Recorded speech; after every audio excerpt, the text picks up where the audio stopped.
Guys, you won't believe what happened. I don't think you'll believe it.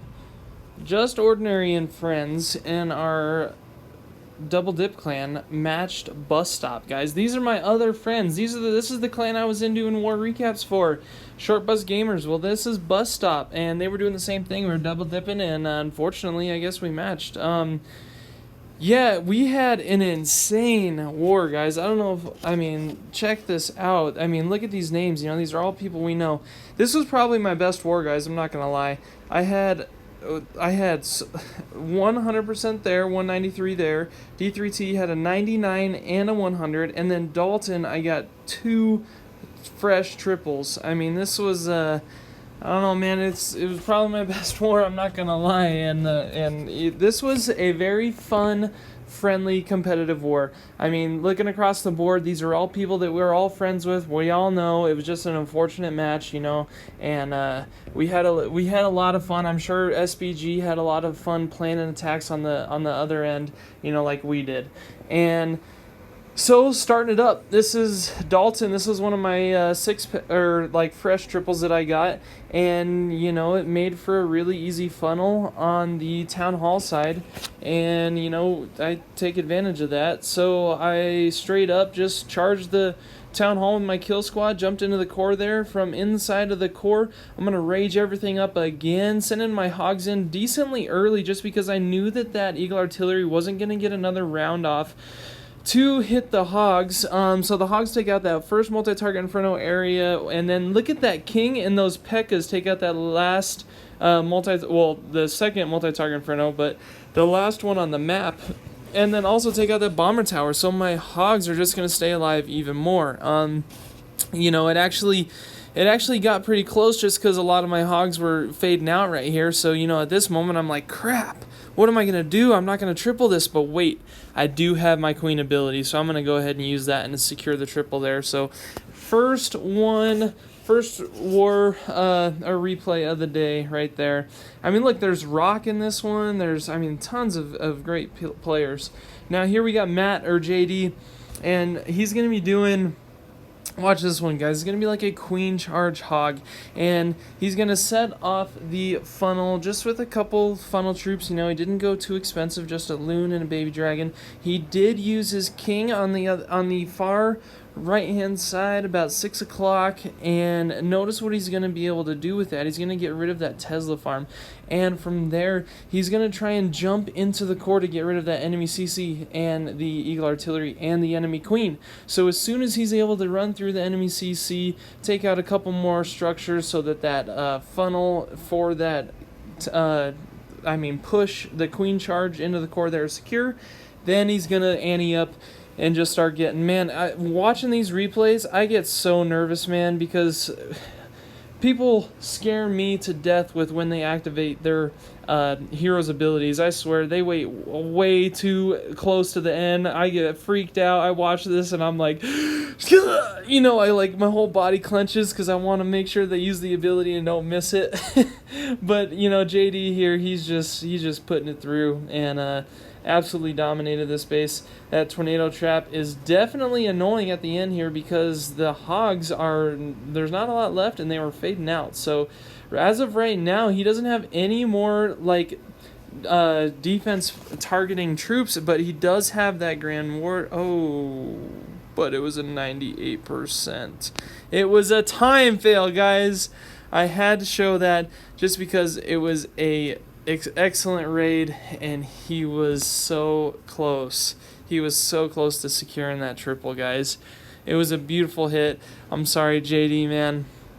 Alright, but now next up, I've got myself here, and honestly, I thought the Tesla farm was going to be at the 12 o'clock, I thought it was going to be at the 9 o'clock, but instead it was at the 12 o'clock, so I just had to, I used my king. I went heavy on the funnel with that king, but it actually worked out very well because it distracted the enemy CC for quite some time. And from there, my kill squad's in the core there. That poison spell actually did pretty decent and took out a lot of the enemy CC before the troops could finish pushing through. And bam! These hogs just pushed through this base. That kill squad had so much value going into the core there, and a couple, as I say, a couple good healing spells, good placement throughout that core, and my queen is still basically at full health. I mean, she is at full health. I've got a couple good cleanup wizards around the end. One thing I'm doing really bad about is these wizards, the special holiday wizards or whatever. They're OP. I mean, they are strong as hell. And I just keep forgetting to train them. I just keep doing my pre-select army, and I just keep quick training. But, it's working out. Whenever I think about it, I switch. And, all right, now we're up. Now, this is a tale of the tape, guys. We have JD9 versus SBG JR. JR is the leader of Short Bus Gamers. Extremely nice dude. And JD9... he had it out for him, I guess. And in this example, he has, this is a really awkward base in the first place. I don't know. I mean, it was kind of easy to funnel, if you guys saw by that, by the queen charge right here, but still, I mean, it's an awkward base, and, I mean, yeah, I wouldn't have, I don't know, man. JD has an eye for that type of thing. And in this case, he's kind of just testing, and he pulled the CC with those hogs there because he wanted to make sure that charging queen was going to get rid of him. Once the enemy CC is pulled and the queen takes him out, then he's going to start his hog push starting at the exact 3 o'clock, and they're just going to be pushing around, taking out that Eagle Artillery, Warden's ability with them, and I mean, again, just some really well-placed healing spells. And this base, this is actually a really tough base for hogs because look at the traps were just insane. The giant bombs are in great placements. I mean, it was a crazy base, and JD just swallowed it, man. Oh, great. Whenever I make comments like that, I just can't wait to read my comments in the description after, because sometimes I don't think about what I say when I say it, and I can tell you that one's going to come back to haunt me. All right, now we got M. Gawish here. Now, check this one out. He's going to be doing an E-clone Sui Lalo. This has been his signature attack. He goes to this attack, I think, more often than not. Kind of wasted that freeze there. He was trying to hope that chain would get another, or that there would be another chain from that E-clone, but it actually didn't. So he sends another E-Dragon up here to help funnel because there was that Tesla farm. We saw that there was a Tesla farm there. And again, guys, unfortunately, there was a wall breaker fail. But those barbarians decided to target that wall to make sure that queen was going to Sui herself on that Giga Tesla. From there, he's got a very good hourglass shape.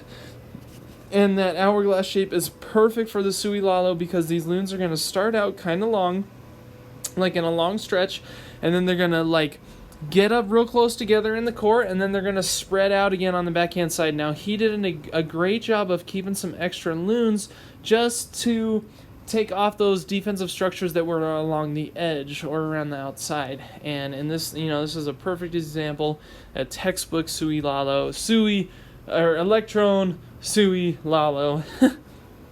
I mean, he's just beautiful hits, man. It's like art. All right, now we got Pessimist Chest. Now, if you notice this base, we did notice that this base was pretty similar to the one that actually we just saw, but Pessimist is going to do a queen charge miner in this one, and he is going to be queen charging at the 9 o'clock side, starting it off. And I mean, yeah, the bases definitely had a lot of similarities, but they definitely weren't the same. So that's why this base went with the queen charge. Now he's going to use his siege machine to go over that multi-target inferno, take out that multi-target inferno, and it also drew the enemy CC. Now, guys, as you guys know, I edit these videos after I record them, so this is going to be popped up for this replay because I lost service, and we're going to pick back up on it, but I was able to load the entire video, so just sorry for that annoying thing in the center. And yeah, the queen charge is going perfect. I don't know how he was able to calculate that he was going to be going through that little moat there. And from that little moat, I mean, that queen is just having access to so much stuff, and she's even going to rage into that last multi-target Inferno area. And again, there's like barely any defenses, so these miners are just pushing through, just taking out all the defenses from the center. That Tesla farm popped up and is a pain in the butt, but these miners get rid of it pretty quickly. And then once the miners are done taking out the rest of that, they're going to take out that final defense, and then that loon is just going to go around and definitely secure the triple here. So again, sorry for that little lost signal thing, but we're going to catch right up with finishing on the next base. So, I mean, just a beautiful... How was he able to get that queen inside of that base, inside of that moat, and know that it was going to go there? That's crazy. Absolutely. So, yeah, next up, this is going to be Gawish, and he's going to be doing, you guessed it, guys, an E-clone Sui Lalo again. He dropped the E-clone relatively early in this base, but the queen was there, you know, so, which is good. He got rid of the queen, which is the prime candidate of an E-clone, you know, 9 times out of 10. If you can get the Eagle Artillery, that's another a goal when you do that. But, and then from there, he's just got a extremely well-placed funnel, and with that funnel, look at this queen. I had no idea that this queen was going to do this, guys. I was watching this raid live. Uses her ability and goes back simply because of that skeleton spell. This is one example where I will say the skeleton spell did, or the skeleton trap did not annoy the hell out of me. And I mean, that was crazy. I can't believe that queen went back into that town hall. That is, I mean, thank you, AI. I don't say that often, but I will say that this time. Thank you, AI. And then he does, you know, the same thing we talk about, that hourglass funnel, or the hourglass shape of the rest of the base with all the structures and the defenses, and he's going to start that at the 9 o'clock and work all the way to the opposite of the side of the base of the 3 with a wide spread and finish on just a couple defenses. And, you know, that's just another example, you know, and I don't even have the vision to say, like, oh yeah, I'm going to E-clone Sui Lalo that base. Like, I don't even know where to start, you know. I watching these, I guess I could say, like, oh, I'll start from there, but no. Alright, now guys, this is my next attack, and I got this attack inspired by Seto. He attacked this base right before me, or at least before me, and basically showed me how to funnel this correctly. He did that loon drop, and I've never really funneled a base like that, but he in his replay, he did that loon drop, so I knew how to take like 4 loons to make sure the troops are going to go into the core. And once those troops are in the core, guys, again, look at the V word, look at the value in this. We're going to get rid of that one multi-target Inferno, and then the other multi-target Inferno, and then that queen is still alive and is going to take out that Eagle Artillery, and then push through and is going to take out that last multi-target Inferno. From there, you know, there's like a Tesla farm and little stuff here and there, but the queen still has her ability and is still at full health. These hogs are going to be able to take out enough defenses, those skeleton traps. Now I'm back to hating the skeleton traps, guys. I'm back. They got lucky for that one raid because it pulled the queen, but from here I hate it. And actually it was pretty cool. Took those skeleton traps out pretty early because those hogs had to go all the way back to the other side of the base to finish that archer tower. And bada bing, bada boom, another triple, and that's SBG Connor. That's actually Connor right there. So now here we are with Ares, the one and only Ares. He's going to be doing a queen charge hog, and he's starting his funnel off by using a king and a P.E.K.K.A. with the party whiz and a baby dragon. So a heavier funnel, but if you're looking at this, there's no other way to really funnel that just because there are so many structures around there. I mean, like 23% without even using that queen charge, you know. That was just the P.E.K.K.A., the king, and then the baby dragon and that party whiz. And from there, the charging queen is just going to go through that core of that base. That wall wrecker was able to open that wall perfectly. I mean, that's perfect. It was able to take out that multi-target Inferno there, gets rid of that one Expo. Man, that queen is just taking a lot of damage with those Expos all targeting on her. And then rages her up to make sure that she gets rid of that Giga Tesla with that freeze. From there, the Warden and the Hogs are just going to go from about the 3 o'clock counterclockwise with some excellent healing spells. Even freezes that king. I don't know if you guys saw that. Such an OP play. Freezes that king so that the queen stays up longer. These Hogs are going to finish walking around and taking out that last wizard tower and the archer tower, and then all the cleanup is basically done except for the 1 elixir storage that is back at the 12 o'clock. So Ares on a excellent queen charge. Now here you go, guys. This is the last one from Just Ordinary or Legacy here, and this was actually the first attack that I did this war. This war started out extremely funny, actually. Rock attacked my base, my main base, got the triple, and then, I mean, I didn't attack his base, but I attacked this base and got the triple, and he just said, wow, this is going to be a fun war. So, I mean, it definitely was.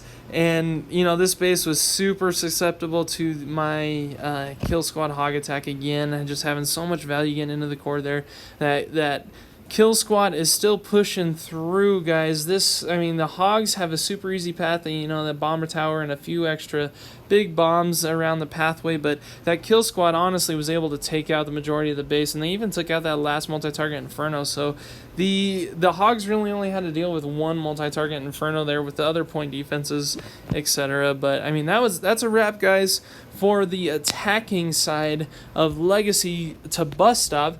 But it's not over, because I am also gonna show all of Bus Stop's triples to Legacy. So I'll be showing our bases getting tripled as well. Since I am friends with them and I just don't want to burn their bases, it's only fair if we post the ones that we got tripled as well. You know, it's all good sportsmanship, and these guys are my friends, and I did the YouTube for them as well, so we're gonna go ahead and return the favor there. But I mean, just look at these names, guys. You know, these are all people. There's Jack, there's Connor, there's Rob, there's JR, so many.